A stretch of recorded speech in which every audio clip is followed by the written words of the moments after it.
Hey everybody, welcome back to my book chat channel. So this is the second book review that I mentioned the other day, and I'll be jumping right into this. This is a book review for HarperCollins Canada, and is called The Yellow Wife, or just rather Yellow Wife by, I apologize, but I'm going to butcher this name, Sada Johnson. I know for a fact that's not how you say her first name, but we'll just say Johnson, and I will link the book below.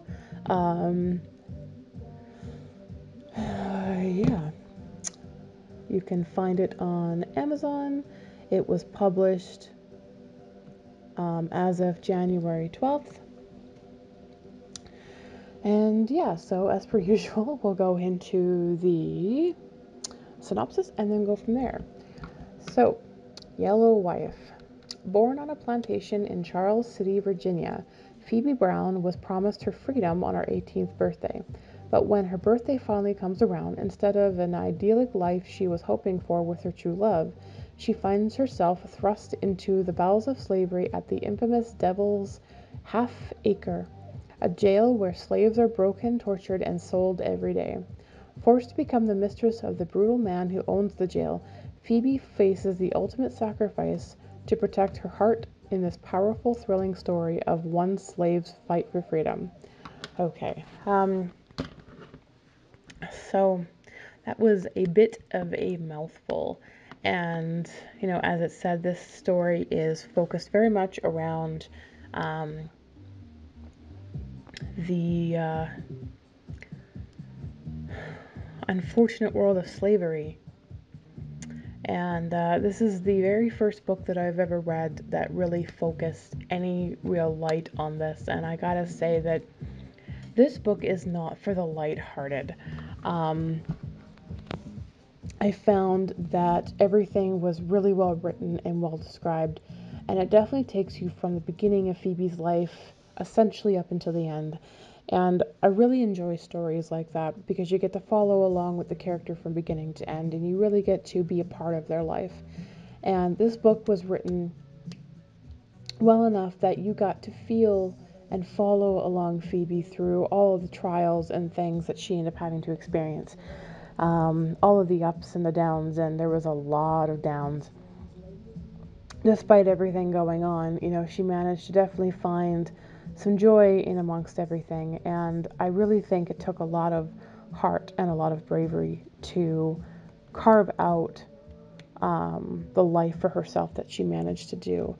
But again, this story is really, there were a lot of scenes that were really hard to get through, and just you end up shaking your head, just speaking personally.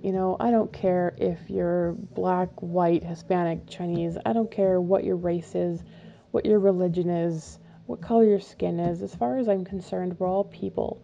We all have a heart, we all have a soul, we're all human. And as far as I'm concerned, that doesn't make any one person better than the other. It just makes you a person. And the amount of abuse and ugliness that went through this book, that people were treated differently just because the color of their skin or because of their accent, but primarily the color of their skin, is just downright ridiculous. And the fact that, some of that still goes on today. I'm not going to go into the whole political rant because that's not what my channel is about, and I try very hard not to get political. But, it saddens me that there's still a lot of that going on. And it's not just one side or the other. There is definitely, it's on both sides. There are, a lot of racism and prejudice toward whites, and there's just as much toward the blacks, and it's back and forth. It doesn't really matter what side of the line you are. There is some of it everywhere, and I really think it's disheartening. And this book really, for those who maybe are innocent to these situations revolving around that idea, like I was before I read this book, it really opens your eye to what they go through, what they have to face, what they have to deal with every day. The fact that they are slaves from the day, if you were born into slavery, that's what you were. the fact that, they get up they get up way before, the people get up in the morning just to make sure that they make breakfast and clean and cook, and, they still manage to raise families, and some of the things that they have to put up with just because they have the title slave. It's just, it's crazy. And this book, it really dove really hard into the life of what that's like. The fact that you have no choices, or very, very few. And I have to definitely commend the author for writing a story like that.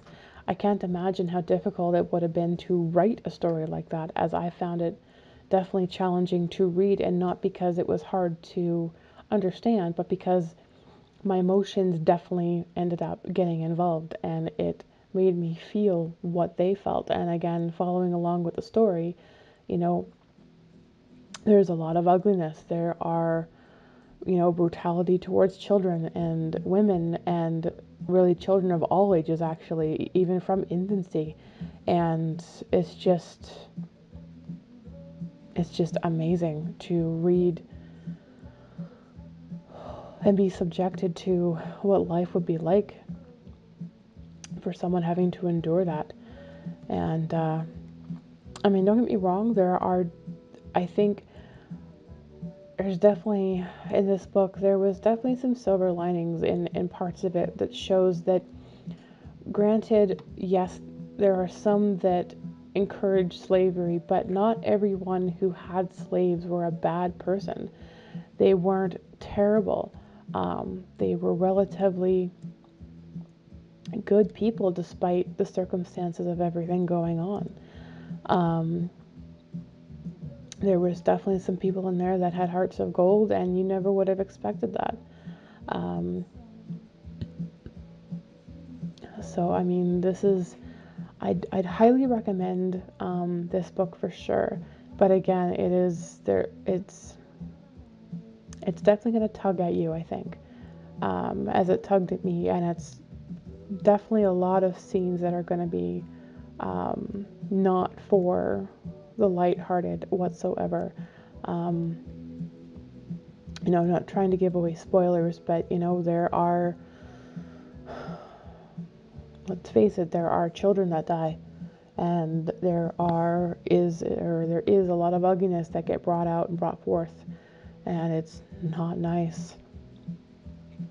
But with that all being said, like I said, this one is definitely, this isn't one that I could reread.